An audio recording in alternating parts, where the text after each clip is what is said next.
தயானி studio உறவுகளுக்கு வணக்கம். People's president, missile man of India, scientist president, icon of youth, dream man of India, rocket man of India, friend of youth, the former president of India. அதாவது மக்கள் தலைவர், இந்தியாவின் ஏவுகணை தந்தை, விஞ்ஞானியின் தலைவர், இளைஞர்களின் சித்திரம், இந்தியாவின் கனவு மனிதர், வான்வெளி வீரர், இளைய தலைமுறையின் நண்பன், இந்தியாவின் முன்னாள் குடியரசுத் தலைவர். இப்படியெல்லாம் மக்கள் அன்போடு அழைக்கும் ஒரு மாமனிதரை பற்றி தான் இன்னைக்கு நான் உங்களோட பகிர்ந்து கொள்ள போகிறேன். யார் அந்த மனிதர்? அவர்தான் இறந்தும் வாழ்ந்து கொண்டிருக்கும் ஏபிஜே அப்துல் கலாம் ஐயா. அவரது வாழ்க்கையின் ஒவ்வொரு கட்டமும் நமக்கு ஒரு பாடமாக இருக்குது. குறிப்பாக அவரது பாடசாலை நாட்கள், எளிமை, உழைப்பு, விடாமுயற்சி எல்லாமே சின்னமாகத்தான் திகழ்ந்து கொண்டிருக்கு. 1931 அக்டோபர் 15 ராமேஸ்வரத்தில் உள்ள ஒரு சிறிய தீவு கிராமத்தில் பிறந்தார் அப்துல் கலாம் ஐயா. அவரோட அப்பா ஜெயனுலாபுதீன் ஒரு படகு உரிமையாளர், அம்மா இல்லத்தரசியாக இருக்கிறாங்க. மிகவும் எளிமையாகவும் வறுமையாகவும் உள்ள குடும்பம் தான் அது.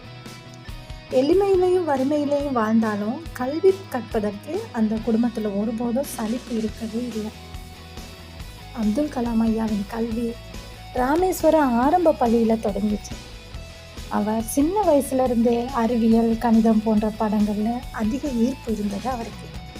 புத்தகங்களை ஆர்வமுடன் வாசித்து சந்தேகங்களை ஆசிரியர்களிடம் அப்பப்போ கேட்டு சிந்திப்பது அவருக்கு இயல்பாகவே இருந்துச்சு.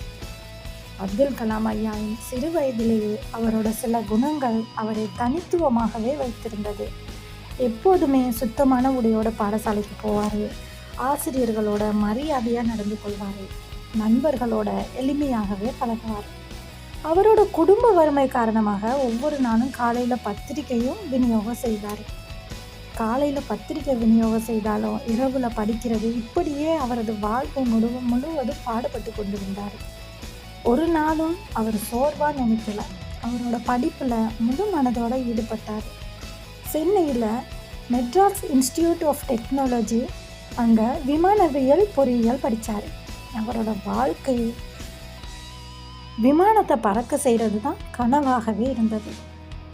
அப்துல் கலாம் ஐயாவின் வாழ்க்கையில் ஆசிரியர்கள் மிகப்பெரிய பங்காற்றினாங்க.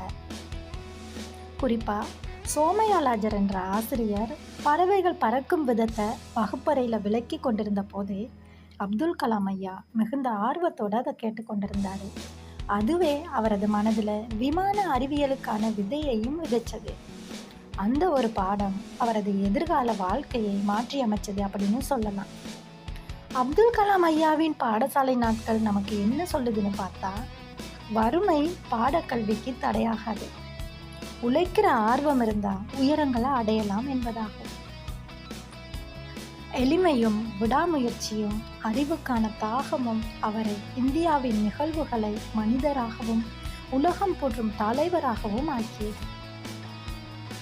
DRODல முதல்ல பணியாற்றினார். அதுக்கப்புறம் ISROல இணைஞ்சு சாட்டிலைட் லஞ்ச் வாகன திட்டத்தை முன்னுக்கு நின்று நடத்தினார். 1980 ஆண்டு ராகினிசைடு என்ற ஏவுகணையை வெற்றிகரமாக ஏவுனார். இந்தியாவுக்கு பெருமையும் சேர்த்தார். அடுத்தடுத்து அக்னி, ரட்சி போன்ற ஏவுகணை திட்டங்களால் அவர் மைசைல் மேன் ஆஃப் இந்தியா என்றும் அழைக்கப்பட்டார்.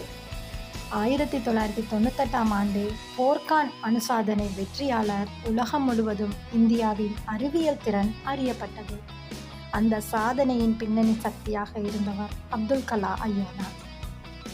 உலகுக்கு இந்தியா அறிவியல் தொழில்நுட்பத்தின் தங்க விலை என்பதையும் அப்துல் கலாம் ஐயா நிரூபித்தார். 2002 அவர் இந்தியாவின் 11வது ஜனாதிபதியாகவும் தேர்ந்தெடுக்கப்பட்டார். ஆக்கப்பூர்வமான ஜனாதிபதி, ஆனால் மக்கள் மனதில் மக்கள் ஜனாதிபதி.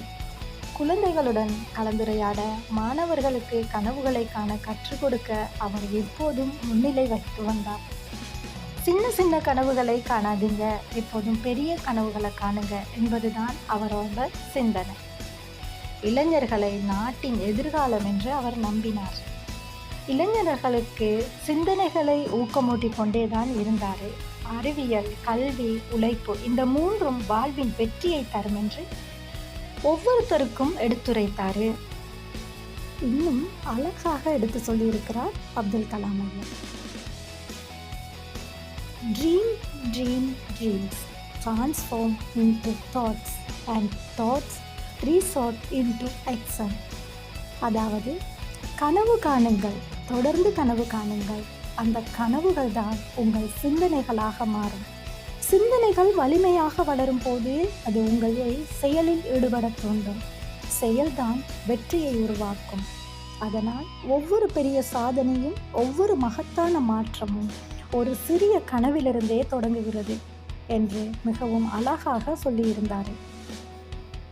2015ஆம் ஆண்டு ஜூலை மாதம் 27ஆம் தேதி ஹேமாலயா மாநிலத்தில் மாணவர்களிடம் உரையாடி கொண்டிருந்த போது திடீரென்று மயங்கி விழுந்தார் அப்துல் கலாம் ஐயா.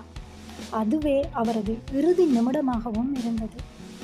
இறப்பின் போதும் கல்விக்காகவும், மாணவர்களுக்காகவும், நாட்டுக்காகவும் தனது உயிரை அர்ப்பணித்தவர் அப்துல் கலாம் ஐயா. ஒரு குடியரசு தலைவராக, ஒரு விஞ்ஞானியாக, ஒரு ஆசிரியராக, ஏன் ஒரு மனிதராகவும் அவர் விட்டு சென்ற மரபுகள் என்றும் அழியாது. அவர் உடல்தான் மறைந்தது, ஆனால் அவரது கனவுகள் இன்னும் நம்மிடையே உயிர்ப்புடன் உள்ளன. டாக்டர் அப்துல் கலாம் ஐயா அவர்களின் மறைவு இந்தியாவுக்கு ஒரு பெரிய இழப்பு. ஆனால் அவர் ஒவ்வொரு இந்திய மனதிலும் விட்டு சென்ற தன்னம்பிக்கையும் கனவுகளும் என்றும் உயிர்ப்புடன் இருக்கும். இந்த இழப்புக்கு நாம் மரியாதையாய் தெரிவிப்போம். வறுமையிலிருந்து எழுந்து உலகம் முழுவதற்கும் இந்தியாவின் பெருமையை காட்டியவர் அப்துல் கலாம் ஐயா அவர்கள். அவர் உடலோடு இல்லாவிட்டாலும் அவரது கனவுகள், சிந்தனைகள், புத்தகங்கள், அவரது வாழ்க்கை முறைகள் நம் வாழ்க்கையில் எப்போதும் வழிகாட்டியாகவே இருக்கும். நாம் ஒவ்வொருவரும் அவரது கனவுகளை நிறைவேற்ற வேண்டும். அதுவே நாம் அவருக்கு செய்யக்கூடிய உண்மையான மரியாதை.